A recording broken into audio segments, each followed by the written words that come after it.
My name is Aria, and I am 64 years old. I learned too late that betrayal doesn't always arrive screaming. Sometimes it comes quietly, dressed as concern, served on a warm plate, and spoken with a smile across a dinner table you once believed was sacred. If I had known that night would divide my life into before and after, I might have memorized every detail more carefully. The clink of silverware, the faint smell of rosemary, the way my son avoided my eyes. But some moments don't announce themselves as endings. They pretend to be ordinary until they are. The call that changed everything. The phone rang at 3:18 in the afternoon. "Mom," my son Ethan said, his voice lighter than it had been in weeks. "Lena cooked tonight, roast chicken, you always liked that, why don't you come over?" I stood in my kitchen, staring at the clock. It had been 3 months since my last invitation, 3 months of polite excuses, busy schedules, rain checks that never came. "I'd love to," I said, trying not to sound like someone who had been waiting. 7, he replied, "don't be late." The line went dead. I placed the phone down slowly, my fingers lingering longer than necessary. I told myself not to overthink it. Still, something tight and uneasy settled in my chest. Getting ready to be seen.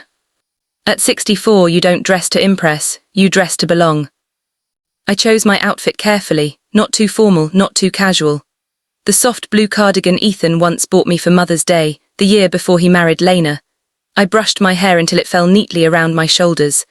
I applied lipstick, then wiped some away, afraid it might seem like I was trying too hard. In the mirror, I saw a woman who had lived a full life.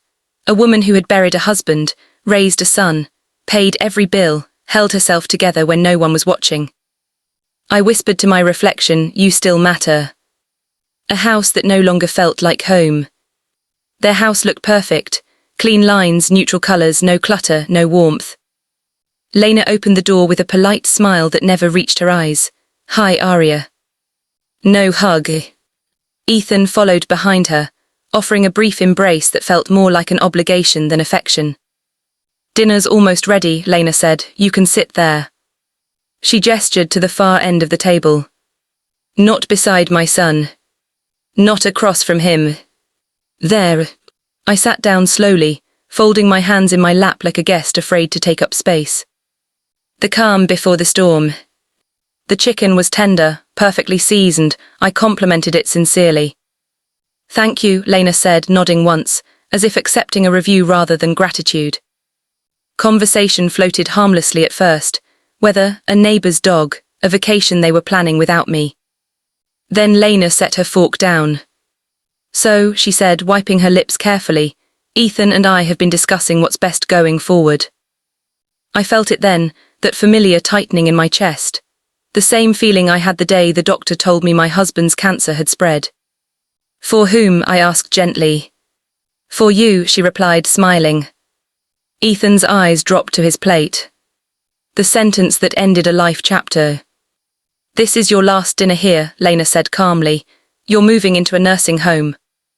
The words didn't echo, they didn't explode. They sank.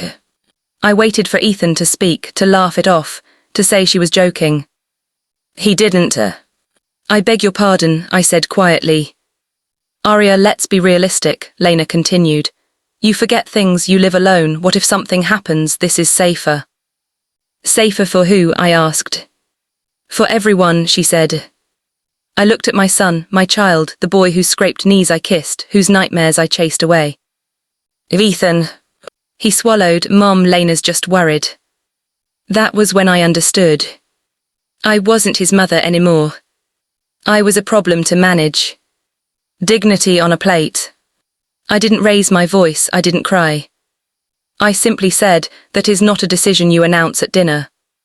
Lena shrugged. We thought it would soften the blow. The blow. I finished my meal in silence. Each bite felt heavier than the last.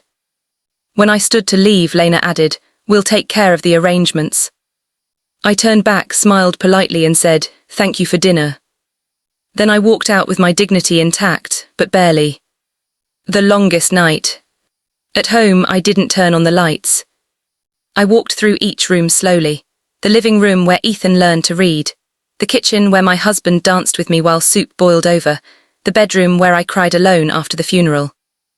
They wanted to put me somewhere with locked doors and scheduled meals. Because I was inconvenient. I sat at my kitchen table and opened an old folder. Documents, deeds, accounts. And then I remembered something Lena never asked about. What they never knew. After my husband passed, I sold our small business quietly. I invested carefully. I lived simply. I never transferred ownership of Ethan and Lena's house. It was still mine.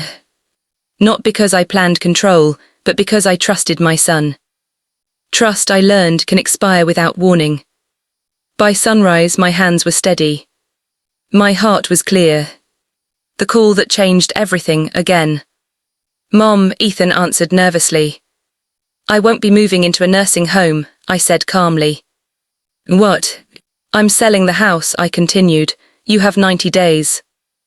Lena's voice exploded in the background. "You can't do that." "I can't," I replied, "and I am." "You're punishing us," she shouted. "No," I said softly, "I'm choosing myself." And I hung up. A new beginning at 64. I moved to a quiet coastal town. A small house, a garden, morning walks by the water. I made friends who didn't see me as a burden. I volunteered. I laughed, really laughed, for the first time in years. Ethan called months later. "I'm sorry," he said. "I should have protected you." "I know," I replied, "but now I protect myself." The moral: age does not erase worth. Love does not give permission to control. And respect is not negotiable, even with family. I am Aria. I am 64 years old. And my life did not end at that dinner table. It finally began.